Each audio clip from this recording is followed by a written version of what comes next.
Omulabi waffe nkulamusiza nnyo n'enkwebaza okulaba omukutu gwaffe guno ogwogera ku nsonga ezikwata ku ttaka zino na ziri.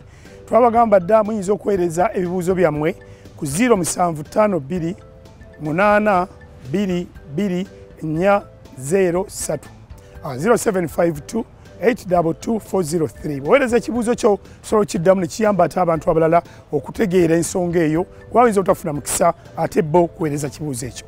Olwaliro ono yabuuzizza nti nsobola oli singa nguza ate n'atunda kikkirizibwa mu mateeka? Nedda.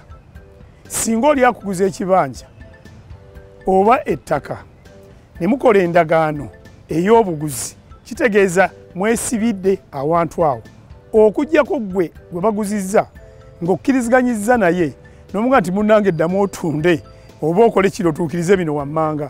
Endagaano eba ekyayimiriddewo nti oli yakuguza, era singa yeetantala n'atunda aba amenya endagaano, ate ng'okumenya endagaano mukimanyi musango wano mu Uganda. N'olwekyo gwe kuuma endagaano yo gwe baaguza, naye endagaano eyo ennaku zino olina ogiwandiisa mu gavumenti. Endagaano ziwandiisibwa ennaku zino. N'olwekyo bw'aba atunze aba amenya etteeka, n'oyo gwaguzizza aba amuguzizza mpewo oba aba talina kyamuguzizza. Weekuumira endagaano yo gwaguze eri kuyamba okwerwanako singa oli yaguza yatunda yadde omaze ensimbi yadde oba tunda zimalayo, endagaano ekusinzira ki kye mwateekamu. Mwebale tulaba, mwebale tugoberera. Ssaabasajja Kabaka awangaale.